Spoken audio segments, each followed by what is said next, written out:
The Nigerian government has spent a large part of the year battling insecurity, terrorism and banditry, while government has consistently repeated that it will do all it can to ensure the protection of lives and property of citizens and restore peace to troubled communities. Abuja Bureau Chief in this special report gives us a review of government's efforts and performance in tackling insecurity challenges affecting the country in 2023. Over to you, Amadin Uyi. 15 May 2023, huge numbers of Fulani gunmen attacked and burned multiple villages in Plateau State.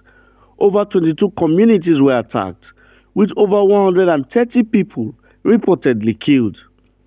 21 May 2023, Fulani militias opened fire on a group of young men as they passed by the town of Daika in Payan district of Plateau State on motorbikes. 4 persons lost their lives in the attack. 22 September 2023, suspected Fulani militias attacked Kaura district in Kaduna State, killing a woman while 2 of her children were kidnapped. 27 September 2023, armed gunmen attacked Takanai community in Zango Katav local government area of Kaduna State, killing 6 persons. 17 October 2023, another fresh attack by suspected bandits left 14 dead, with 31 abducted in Kaduna State. 25 November 2023, 20 were feared killed in Taraba State following attacks by bandits in Usa local government area of the state. The list goes on and highlights the continuous attacks witnessed around Nigeria's north-central and northwestern region since the turn of the year. We saw a magnitude that was least expected, and of course that emergence created a little bit of additional pressure on our law enforcement agent in terms of response, and that in itself has also created the level of operational, if you like to say, incompetence that we also saw in terms of response from the side of the state. In my consultancy, we know that as at November, about 8,000 Nigerians have been killed, which means it's possible that by December, we're likely to see a higher number of Nigerians being killed. So there is no country that would see that number of its citizens being killed that they shouldn't do something about it. While troops tried to marshal out an effective response plan, however, things did not go down too well, as several personnel paid a supreme price with their lives. On August 14, 2023, 36 soldiers were killed, while 7 others injured as troops engaged bandits around the Zungeru area of Niger State. In the midst of this tragedy, we must remember that their sacrifice was not in vain.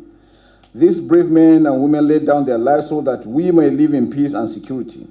They fought on the front lines, battling against the forces of evil and ensuring that the flame of hope and liberty continue to burn bright in our nation. To the bandits, terrorists, and perpetrators of violence who seek to sow division and fear among our people, know this: our resolve will not waver. We will hunt you down, we will bring you to justice, and we will restore peace and security to every corner of our nation.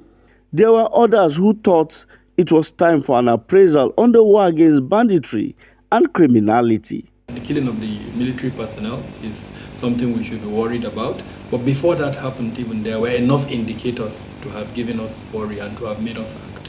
Troops did not relent in their efforts in trying to attack bandits and terrorists, as the military continued relentlessly to neutralize criminal elements, thus foiling their operations. A huge burden of responsibility has been placed on us as members of the armed forces by the Nigerian people to ensure their security and safety, and we cannot afford to fail them. With the defense headquarters on the front foot in efforts to restore peace and normalcy in the country, illegal oil bunkering in the southwest and insecurity in the southeast regions also received a fair share of the military's attention. Despite sterling efforts recorded throughout the year, however, a drone mishap targeting bandits in the Igabi area of Kaduna State resulted to an anticlimax in military operations. The attack, which occurred in Tundubiri community, saw a drone target innocent citizens, killing over 100 persons. We've been able to document 18 of such incidents of what we call collateral damage, where military assets or security forces assets were used to target civilians.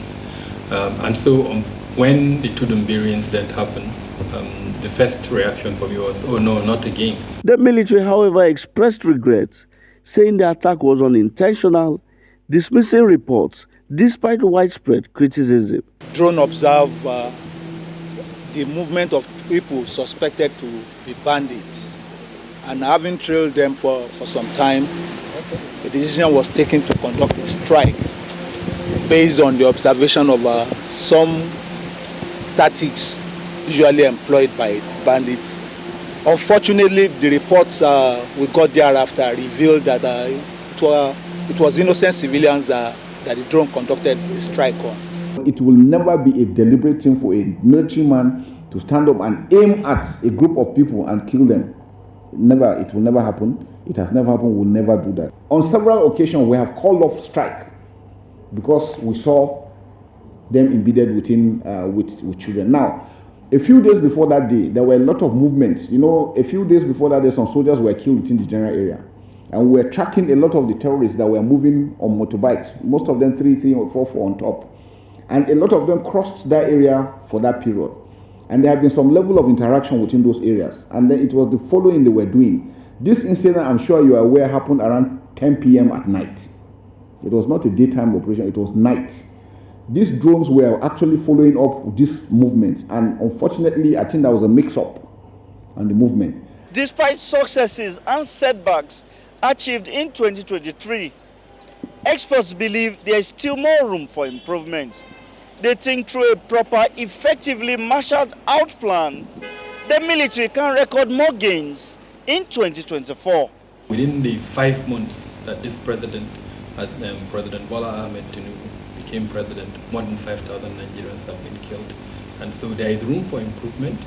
The good thing is that when we looked at the Renewed Hope agenda, there are some novel ideas that he's trying to introduce. And so we're hoping that, and we've looked at the budget, most of those ideas are included in the budget. Amadin reporting for News Central.